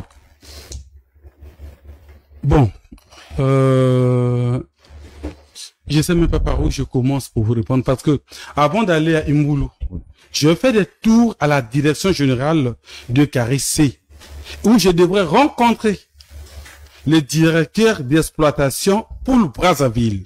Donc, qui a également jurisprudence sur Imboulou.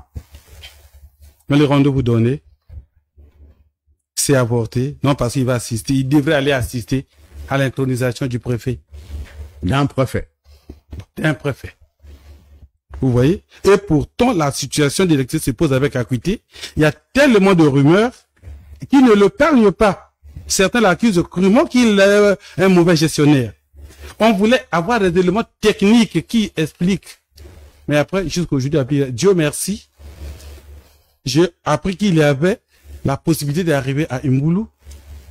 Je me suis battu et j'ai pu arriver. Mais ce que j'ai vu là-bas, c'est qu'il y a 4 turbines de 30 MW chacune.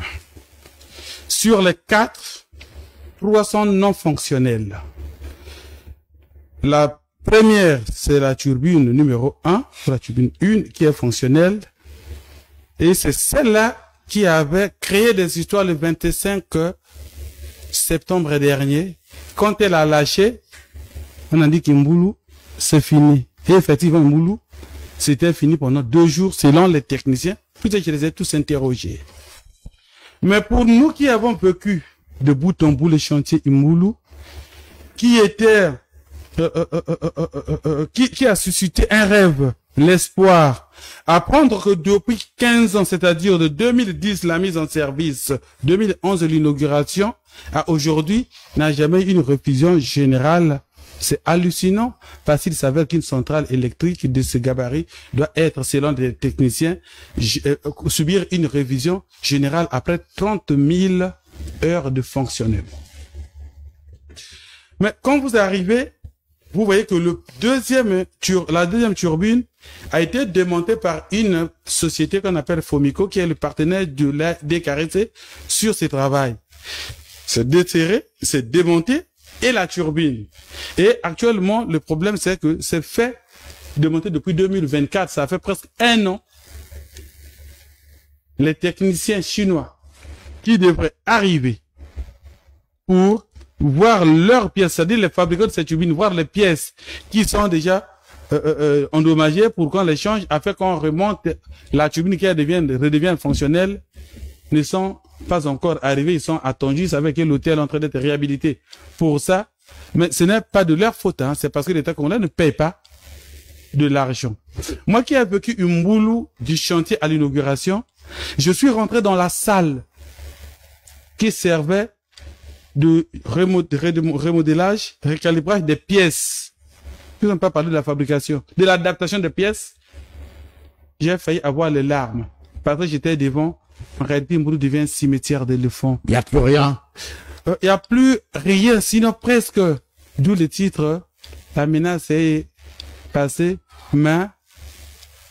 Donc, ça veut dire que même dans quelques mois, dans quelques années, la turbine qui fonctionne peut tomber en panne. Les techniciens vous disent que c'est juste le rafistolage qu'ils ont fait pour la seule turbine de 30 mégas. Ça peut tomber donc en panne à n'importe quel moment et s'arrêter pour toujours. À tout moment, ne soyez pas surpris. Et vous, au moins, vous êtes bien dans une zone où vous avez 7 coupures par jour.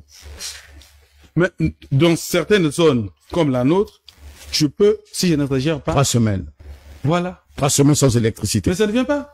Et j'ai même honte aujourd'hui de me référer à celui qui était comme le chef technique. Quand je appelle, mais les histoires là, on nous explique pas, voilà, donc, vraiment, au point où il y a eu même une délégation des gens du quartier qui est parti à l'agent de religion pour savoir qu'est-ce qui ne va, pourquoi on a atteint ce degré. Parce que jusqu'ici, Voilà. personne ne communique. Donc, pour en fait. revenir sur, ils ne communiquent pas parce qu'ils savent qu'ils ont tort. Ils ont tort. Et c'est là où, pour ne pas mélanger les choses, je crois que le gouvernement a échoué quand il a refusé de tenir avec les syndicats qui vantaient l'expertise nationale pour refuser l'affermage. Voilà, il fallait quand même les confronter, les mettre devant un fait Mais accompli. aujourd'hui, où sont les syndicats? Où sont-ils? Où sont les syndicats? Qu'est-ce qu'on a de Vous coupure savez, aujourd'hui? vous savez le problème, c'est qu'à Imoulou, on ne devrait plus, au stade actuel, pas trop compter sur ça, à moins que les partenaires chinois arrivent pour que la deuxième turbine marche, soit remontée et soit réintégrée, en attendant les 2 dernières turbines qui, selon les techniciens, ont juste des problèmes qui ne sont pas trop colossaux, mais des problèmes de pièces à revoir et à changer, mais pas au niveau de la turbine qu'on a montée. Mais le grand problème, ils savaient que c'est le nerf de la guerre, pendant que d'aucuns parmi les agents parlent de l'incompétence des responsables, notamment de EKRC.